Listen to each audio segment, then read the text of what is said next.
Kwame Asah-Asante is a political scientist. He joins us on the line to take his views or to share his views on this particular matter of the speaker, saying that recalling Parliament now is not the wise thing to do. Hello, good evening, sir. Welcome to Eyewitness News. I know you've seen the speaker's memo to the majority leader, Honorable Afenyo Markin.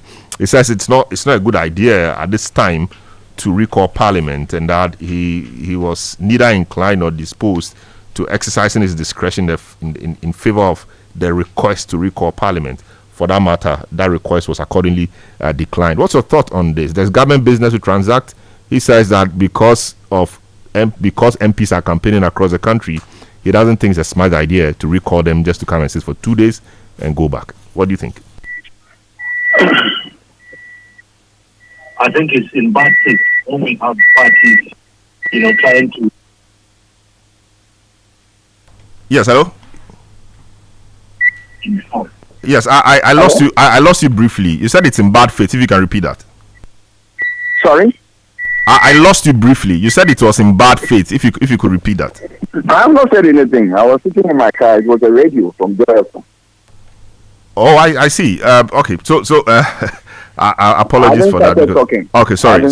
So sorry about that. I think I heard a radio. That's why. So what do you make of the speaker's response to the majority leader in respect of the quest to have Parliament recalled? Unfortunately, I've not heard the speaker's statement. If you can give me a gist of it, we can make progress from there. All right, let me give you a snapshot of what the speaker has been saying, or maybe for purposes of those who haven't also heard it, let me just take my time and go through the statement. It says, I write in response to your memo on the above subject, which was received at the office of the Speaker on Friday, 22nd November 2024, at a time I was out of the office to honor an invitation outside Accra. Your memo calls on me to exercise my discretion pursuant to Order 57.3 and 58.4 of the Standing Orders of the House to summon the House to sit for 2 days, Thursday 28th and Friday 29th November 2024, to consider 22 items, all of which you referred to as either outstanding public business or urgent government business. Honorable Leader, as you may be aware, the performance of the functions of Parliament and the duties of members of Parliament extend beyond the plenary sittings of Parliament. Again, as you are aware, the parliamentary calendar acknowledges election campaign periods. This season is for the government parties and both presidential and parliamentary candidates to present their manifestos to the people and to account and justify how the mandate given them by the voters for the 4-year term of office has been applied to the benefit of the people. Bearing in mind the provisions of Article 296A and B of the Constitution 1992 and the closeness of your proposed dates to the general elections, I am of the considered opinion that it would not be in the national interest to interrupt the campaigns of members and parties by a recall to plenary sitting of Parliament. Consequently, it will not be fair to exercise my discretion in favor of your request to summon members of Parliament at this time to a 2-day sitting to deliberate on 22 items you consider urgent or outstanding government businesses. It is worth noting that, having regard to the practice and deliberations of the House, I wonder how the proposed 22 items could be transacted within 2 days. I accordingly suggest that government prioritizes these businesses together with others not captured by your memo for consideration after the conduct of the general elections on the 7th of December 2024. The House will resume sitting after the elections to complete all essential matters before a seamless transition to the 9th Parliament of the 4th Republic of Ghana. The national interest would better be served if members exhibit conduct of honor, empathy, and humility in the performance of their duties. In the circumstances, I'm neither inclined nor disposed to exercise my discretion in favor of your request. The request is accordingly declined. This is a statement or the memo from the Speaker addressed to the Leader of Government Business, Alexander Afenyo Markin. And so I'm asking you what your view is, what you think about this, given that the majority leader thinks that there's urgent government business to transact. Speaker says that given the times, close to election and that the parliamentary calendar recognizes the times, and so it will not be fair for him to recall parliament. Just seeking your view on this, sir. Here we are. A difficult one, yes, but can you blame the speaker? If that practice exists, that at a point in time, Parliament will allow members to go to the field and campaign, then you come for the speaker on this call. I believe that the basis of this thing is that consensus has broken down and dialogue is missing in all that they are doing in Parliament. So, yes, people have gone to court. The court has spoken. Everybody will listen to that. But that is legal. The political questioning doctrine is now invoked here. Are you with me? Issues of political nature. How do you resolve it? And here you are. So, and that is always resolved using what? Dialogue and consensus. Once you miss it, I'm afraid you hit a snack. And that is exactly what we are going through now. So, the way out, for me, there is nothing to bring the two groups together than what? Dialogue and consensus building. That is all. Nothing more, nothing less. At this time in the life of this parliament, is it not coming a little too late? I mean, the call for dialogue, for that call has been made some time back, but given that that call is not being heeded, and we still have the problems, few days to election, after elections, we all know where we stand. Is that call for dialogue now not coming too late? Better late than never. Make an attempt and fail than fail to attempt. Yeah. If you attempt and then fail, then you fail to attempt what perhaps could have worked for you. Because who knows, after election, the same feet could be dragged and the status quo will remain.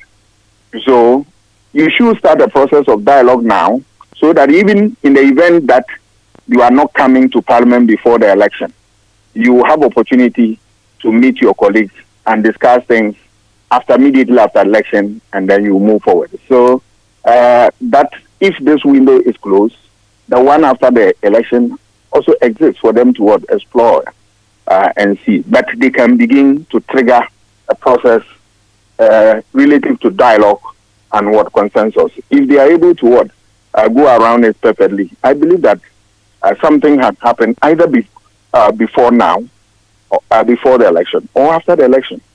I am not quite too sure that they will succeed before the election, given the few days which is ahead of us relative to our voting on the 7th December. MPs who want to have the last days to, put all their pieces together and then have a genuine election that will crown them victorious in the election. Remember, in politics, the night before election is not easy. All manner of things happen, and politicians don't want to waste that time at all. They move heaven and earth to make sure that they get the basics right, and then they are crowned victorious in the election. So this is where we are. So is it your view that the businesses listed as urgent government business or outstanding public businesses are not that urgent after all? We have urgent after all, urgent as the majority leader will want us believe.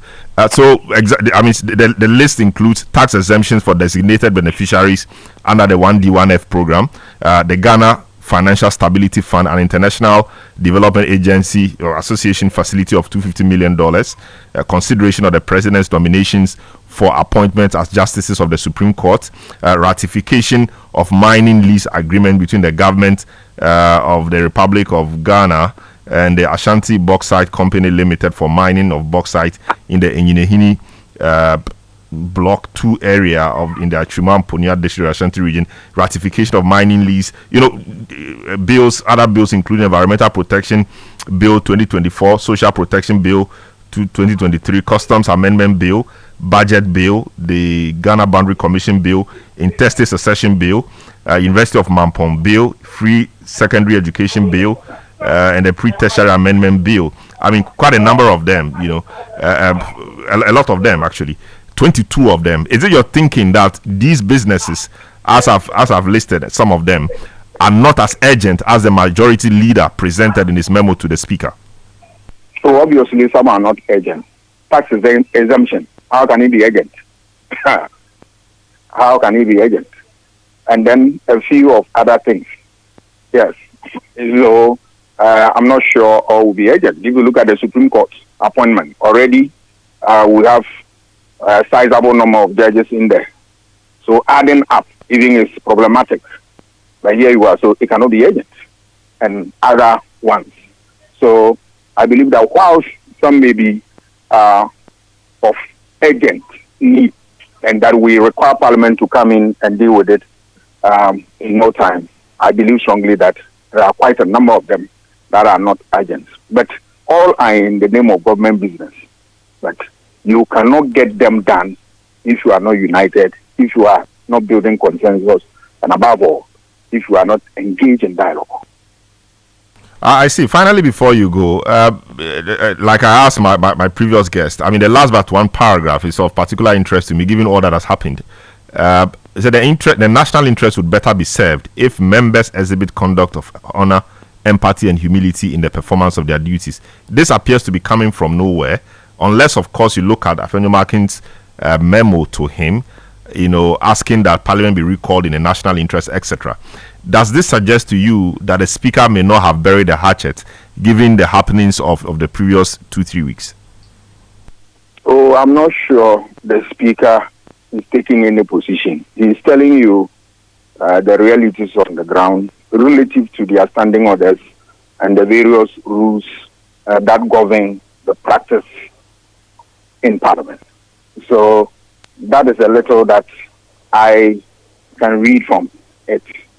Yes, but as to whether if people want to read meanings into the statement by suggesting that he has not buried a hatchet, I'm afraid I'm not sure the Speaker is on that tangent. Remember that the Speaker is a national Speaker. It's not for any party or an individual or a group.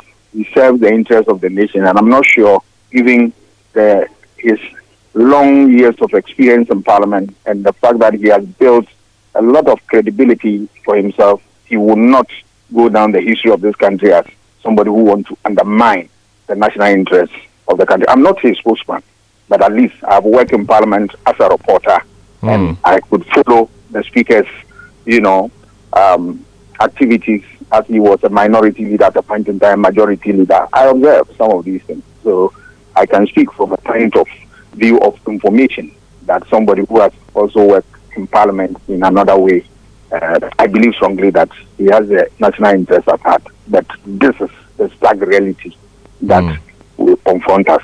We need to deal with it head on. And the only way out, as I've already alluded to, is dialogue and consensus. Nothing more, nothing less. I see. Do you think this Parliament, I mean, I said that was my final question, but do you think this Parliament has been productive, given the friction here and there, and all the things you've seen? You think this Parliament, some say it's been a hung Parliament, you think it's been productive? Whether it is productive or not, that's not the issue. The real issue is that we, the people who vote, decide what type of Parliament we want to have. So it's a function of our voting. And whether it's productive or not, we can decide to repeat it or take the conversation and not further. Yes. But that aside, this Parliament, for all intents and purposes, has served this country well. Nobody can say that they have not been productive. That would be an unfair statement to members of Parliament who have struggled for the past 4 years to do their bit to support the national cause. If it has not been productive, the government would have collapsed long time.